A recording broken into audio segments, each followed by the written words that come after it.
మాధవ్ ఆయన మాజీ సిఐ, మాజీ ఎంపీ. మాధవ్కి తెలుసు, అయినా రెచ్చిపోయాడు రాజకీయ నాయకుడు గనక. మరి పోలీసులకు తెలియదా? అటువంటి మాధవ్కి ఎందుకు అడిషనల్ ప్రివిలేజెస్ కల్పించారు? ఇవాళ అట్లా కల్పించిన పర్యవసానం వీళ్ళకి కనీసం కొద్దిగన్నా గుంటూరు పోలీసులకి ఆ మాత్రపు విచక్షణ ఉండదా? ఇదే గుంటూరు పోలీసులు కదా గతంలో బోర్గడ్డ అనిల్కి పొరిపేసి దిండేసి పక్కేశారు అని చెప్పని సస్పెండ్ అయ్యారు కదా.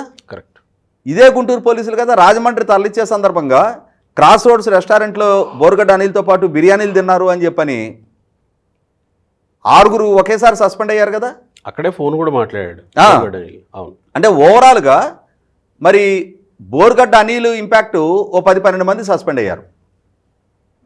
కళ్ళ ముందు స్పష్టంగా కనిపిస్తున్నాయి వీళ్ళ సైడ్ ఎఫెక్ట్స్ ఎలా ఉంటాయి అని చెప్పని.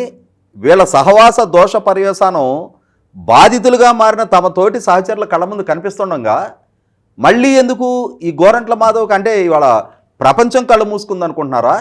ఏం జరుగుతుందో తెలుసుకోలేనంతటి అమాయకత్వంలో ప్రజలు ఉన్నారంటున్నారా? వీళ్ళ తప్పుల్ని ఎత్తి చూపించే పరిజ్ఞానం ప్రజలకు లేదనుకున్నారా? ఇవాళ సమాజంలో జరిగే నేరాలను వీళ్ళు కనిపెట్టగలుగుతారు. ఏం జరగబోతుందో ప్రెడిక్ట్ చేయగలిగే ఇంటెలిజెన్స్ వాళ్ళకు ఉంటుంది.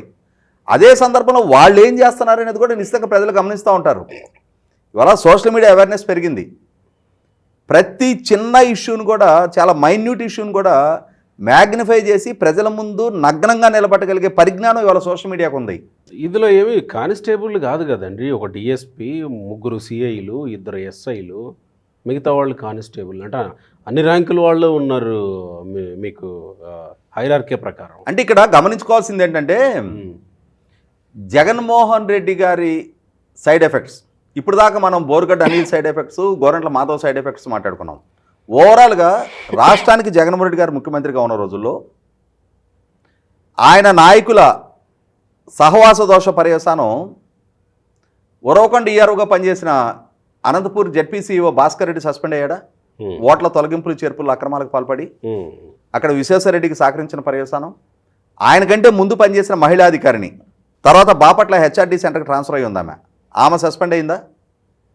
తిరుపతి పార్లమెంట్ ఉప ఎన్నిక సందర్భంగా అక్కడ అక్రమాలకు సహకరించిన పర్యవసానం ఐఏఎస్ అధికారి లక్ష్మీషా తను సస్పెండ్ అయ్యాడా? Tirupati deputy municipal commissioner Lakshmikanth Reddy తను సస్పెండ్ అయ్యాడా? సిఐలు, తహసీల్దార్లు, ఎస్ఐలు, హెడ్ కానిస్టేబుల్తో లక్ష్మీషా ఐఏఎస్ నేను చెప్పింది, అంతమంది సస్పెండ్ అయ్యారా? మొన్న Madanapalle sub collector office record room దహనం కేసులో ప్రజెంట్ ఆర్డీఓ, ఇంతకుముందు అక్కడ పనిచేసిన ఆర్డీఓ 2 సస్పెండ్ అయ్యారా? అక్కడ ప్రభుత్వ ఉద్యోగులు అరెస్ట్ అయ్యారా? ఇక పర్చూరు నియోజకవర్గంలో అక్కడ ఓట్ల తొలగింపులు చేర్పుల్లో అక్రమాలకు పాల్పడి 2 తహసీల్దారులు, 1 సిఐ, 3 ఎస్ఐలు అక్కడ సస్పెండ్ అయ్యారా? ఇక రాష్ట్ర వ్యాప్తంగా బిఎల్ఓలకైతే లెక్కే లేదు.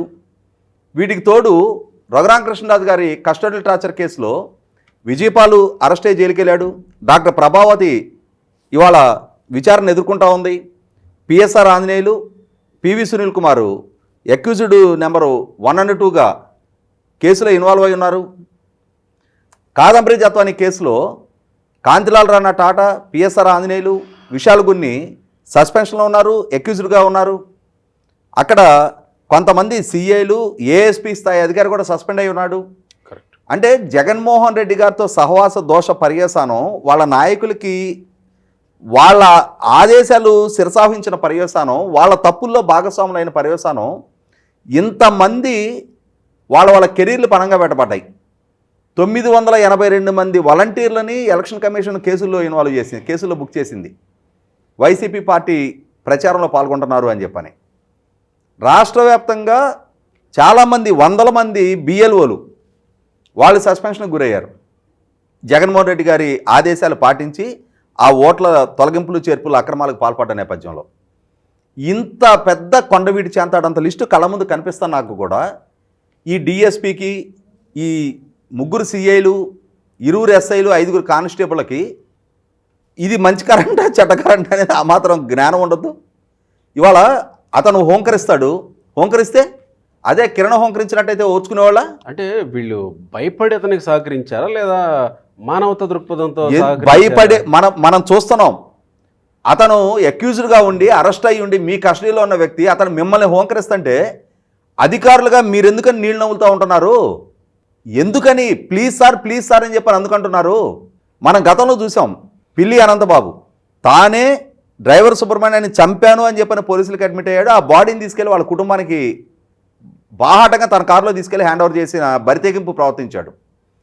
అతని అరెస్టు గురించి అనౌన్స్ చేస్తా ఎస్పీ గారు ఏమని ప్రెస్ మీట్ పెట్టాడు? ఎమ్మెల్సీ గారు, అనంతబాబు గారు ఒక హత్య కేసు అక్యూజ్డ్ అని చెప్పని నువ్వు అరెస్ట్ చేసామని చెప్పని అనౌన్స్ చేస్తున్నావు, మా దగ్గర కన్ఫెస్ అయ్యాడని చెప్పని చెప్తున్నావు.